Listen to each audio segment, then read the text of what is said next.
He raised his voice. In front of 16 people, he cut me off mid-sentence. "We can't hear you, Anna. Try speaking like you actually want to lead." The laughter that followed wasn't loud, it was worse. Tight smiles, nervous chuckles, eyes darting anywhere but mine. I felt the blood in my face drain, but I didn't flinch. I just closed my notebook, and I quit. Not that second, not that hour.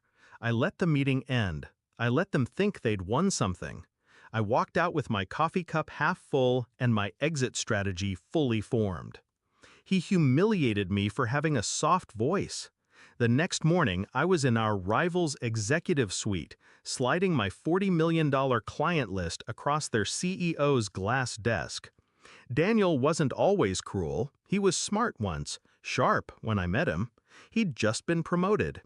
I was the quiet strategist with a knack for closing big deals no one else could land. He praised my decks, my retention numbers, the way clients trusted me. "You're the brains," he told me once over drinks, "but you need to be louder if you ever want the credit." I thought it was advice. Turns out, it was a warning. He loved women who laughed too hard at his jokes, repeated his talking points, gave him credit for their work. I didn't do any of that. I gave him results. He wanted submission. He didn't get it. So he started erasing me. It began subtly. My name removed from client calls. Budgets I built being presented under his. My performance reviews suddenly strong, but lax leadership presence. He even had the gall to say I was too agreeable.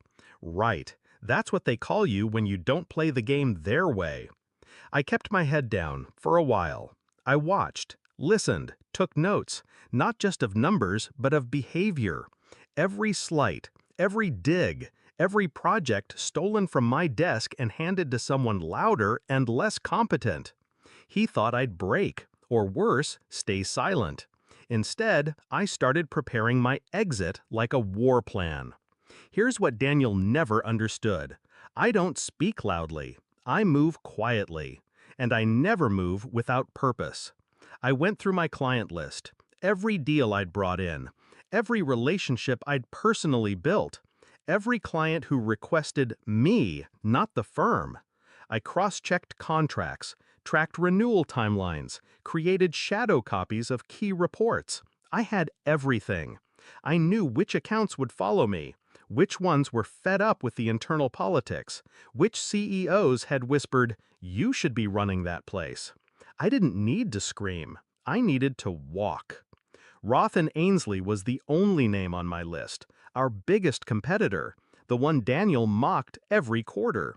I booked a meeting. No resume, no slides, just results.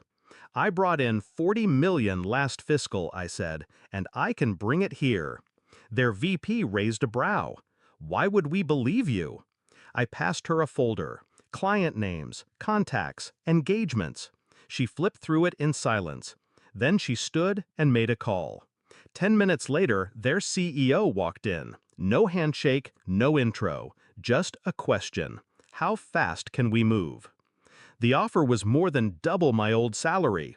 Director level, full autonomy, stock options, and the freedom to build my own team. I signed by noon. By end of day, I had 3 signed transfer letters from legacy accounts.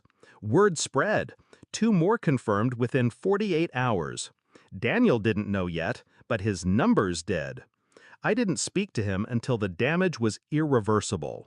It was 3 days later. I got a call from a blocked number. I picked up. "Anna?" His voice was tight, controlled, panicked beneath the surface. "We need to talk." I smiled. "We don't. You're poaching accounts." "No, I'm taking mine with me." He started ranting about ethics, contracts, loyalty. I let him go on. Then I said, "When your boss calls you later, don't lie. He already knows." Click. See, when Roth's CEO saw the full transition plan, he didn't call me again. He called Daniel's boss. And suddenly, Daniel was being asked questions he couldn't answer, like why their top performer quit without notice, why key accounts were jumping ship, why their Q4 forecast dropped $18 million overnight. You could smell the blood from 2 floors down. Daniel showed up at my new office a week later. Not invited, not expected. He looked tired, smaller. "I underestimated you," he said quietly. I sipped my coffee. That's not news. He glanced around the office. Sleek, modern, efficient. My name on the wall. My team buzzing behind glass. "You could have just said something," he tried.